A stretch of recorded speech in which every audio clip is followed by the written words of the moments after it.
Hi ಎಲ್ಲರಿಗೂ ನಮಸ್ಕಾರ ಸ್ನೇಹಿತರೆ, ವೆಲ್ಕಮ್ ಟು ಮೈ ಬೇಕ್ ಅವರ್ ಚಾನಲ್. ನೀವು ನೋಡ್ತಾ ಇದ್ರ ಕನ್ನಡ ಜಗತ್ತು ಅತನಿ ಚಾನಲ್ ಅನ್ನ.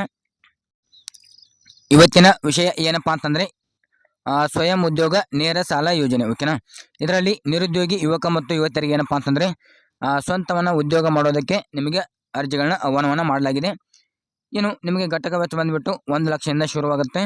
ಇದರಲ್ಲಿ ನಿಮಗೆ ಏನಪ್ಪಾ ಅಂತಂದ್ರೆ ಯಾವುದಾದ್ರೂ ಒಂದು ಉದ್ಯೋಗ ಮಾಡಲು ಬಯಸ್ತಾರೆ ಅಂದರೆ ಸ್ವಂತ ಉದ್ಯೋಗ ಆಗಿರ್ಬೋದು, ಅಂದರೆ ಕೋಳಿ ಸಾಕಾಣಿಕೆ ಆಗಿರ್ಬೋದು, ಆಮೇಲೆ ಆಡು ಸಾಕಾಣಿಕೆ ಆಗಿರ್ಬೋದು, ಅಥವಾ ಇನ್ನು ಶಾಪಿಂಗ್ ಆಗಿರ್ಬೋದು, ಅಥವಾ ಅಂಗಡಿಗಳನ್ನ ಇಡೋದಾಗಿರ್ಬೋದು, ಇನ್ನು ಗ್ಯಾರೇಜ್ ಕೆಲಸ ಮಾಡುವಂಥರಾಗಿರ್ಬೋದು, ಇನ್ನು ಹಲವಾರು ರೀತಿಯಾಗಿ ಏನಪ್ಪಾ ಅಂತಂದರೆ ಸ್ವಂತ ಉದ್ಯೋಗ ಮಾಡೋದಕ್ಕೆ ನಿಮಗೆ ಅರ್ಜಿಗಳನ್ನ ಆಹ್ವಾನವನ್ನು ಮಾಡಲಾಗಿದೆ.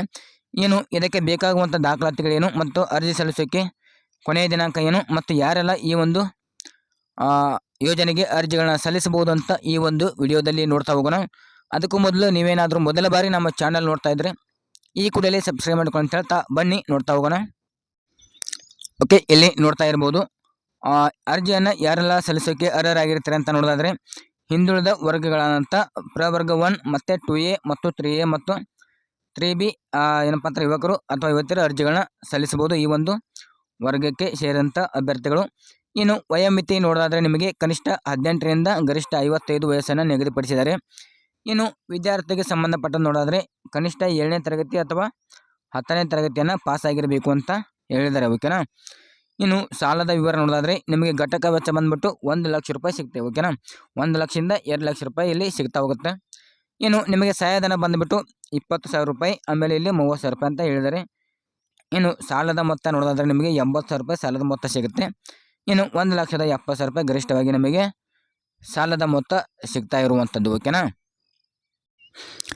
ಇನ್ನು ಅರ್ಜಿ ಸಲ್ಲಿಸೋಕೆ ಬೇಕಾಗುವಂಥ ದಾಖಲಾತಿಗಳು ನೋಡೋದಾದ್ರೆ ನಿಮ್ಮ ಹತ್ರ ಆಧಾರ್ ಕಾರ್ಡ್ ಕಡ್ಡಾಯವಾಗಿ ಇರಬೇಕಾಗುತ್ತೆ. ನೆಕ್ಸ್ಟ್ ಏನಪ್ಪ ಅಂತಂದರೆ ಜಾತಿ ಮತ್ತು ಆದಾಯ ಪ್ರಮಾಣ ಪತ್ರ ಬೇಕಾಗುತ್ತೆ.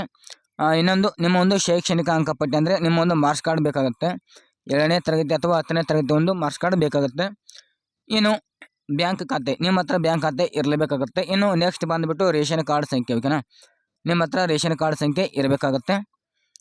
ಇನ್ನು ಇದರಲ್ಲಿ ಬಂದುಬಿಟ್ಟು ಏನಪ್ಪ ಅಂತಂದರೆ ಯಾವ ಒಂದು ನಿಗಮದವರು ನಿಗಮಕ್ಕೆ ಅರ್ಜಿಗಳನ್ನ ಸಲ್ಲಿಸಬಹುದು ಅಂತ ನೋಡೋದಾದರೆ ವೀರಶೈವ ಲಿಂಗಾಯತ ಅಭಿವೃದ್ಧಿ ನಿಗಮದವರು, ಆಮೇಲೆ ಉಪ್ಪಾರ ಅಭಿವೃದ್ಧಿ ನಿಗಮ, ಮರಾಠ ಅಭಿವೃದ್ಧಿ ನಿಗಮ, ನೆಕ್ಸ್ಟ್ ಬಂದುಬಿಟ್ಟು ವಿಶ್ವಕರ್ಮ ಅಭಿವೃದ್ಧಿ ನಿಗಮ, ಇನ್ನು ಮಡಿವಾಳ ಮಾಚಿದೇವ ಅಭಿವೃದ್ಧಿ ನಿಗಮ, ಇನ್ನು ಅಂಬಿಗರ ಚೌಡಯ್ಯ ಅಭಿವೃದ್ಧಿ ನಿಗಮ, ಇನ್ನು ಸವಿತಾ ಸಮಾಜ ಅಭಿವೃದ್ಧಿ ನಿಗಮ, ಇನ್ನು ಅಲೆಮಾರಿ ಮತ್ತು ಅರೆ ಅಲೆಮಾರಿ ಅಭಿವೃದ್ಧಿ ನಿಗಮ, ಇನ್ನು ಒಕ್ಕಲಿಗ ಅಭಿವೃದ್ಧಿ ನಿಗಮ. ಈ ಒಂದು ನಿಗಮಕ್ಕೆ ಸೇರುವಂಥ ಅಭ್ಯರ್ಥಿಗಳು ಏನಪ್ಪ ಅಂತಂದರೆ ಅರ್ಜಿಗಳನ್ನ ಸಲ್ಲಿಸಬಹುದು. ಇನ್ನು ನಿಮಗೆ ಅರ್ಜಿಯನ್ನು ಸಲ್ಲಿಸೋದಕ್ಕೆ ಕೊನೆಯ ದಿನಾಂಕ ಬಂದುಬಿಟ್ಟು ಆಗಸ್ಟ್ 31 ನಿಮಗೆ ಕೊನೆಯ ದಿನಾಂಕ ಆಗಿರುತ್ತೆ. ಓಕೆನಾ. ಇನ್ನು ಹಾಗೆಯೇ ಏನಪ್ಪ ಅಂತಂದರೆ ನಮ್ಮದೇ ಆದಂಥ ಒಂದು ವಾಟ್ಸಪ್ ಗ್ರೂಪ್ ಮತ್ತು ಟೆಲಿಗ್ರಾಮ್ ಗ್ರೂಪ್ನ ನನ್ನ ಒಂದು ವಿಡಿಯೋದ ಡಿಸ್ಕ್ರಿಪ್ಷನ್ ಕೆಳಗಡೆ ಆಗಿರುತ್ತೆ. ಅಲ್ಲಿಂದ ಕೂಡ ನೀವು ನೇರವಾಗಿ ಹೆಚ್ಚಿನ ಮಾಹಿತಿಯನ್ನು ಕೂಡ ಪಡೆದುಕೊಳ್ಬೋದು. ಹಾಗೆ ಯಾವುದಾದ್ರೂ ವಿವಿಧ ಒಂದು ಸರ್ಕಾರಿ ಯೋಜನೆಗಳಲ್ಲಿ ಅಪ್ಡೇಟ್ ಬಂದರೆ ನಿಮಗೆ ಇದರಲ್ಲಿ ಬೇಗನೆ ಮಾಹಿತಿಗಳನ್ನ ಸಿಗ್ತಾ ಹೋಗುತ್ತೆ.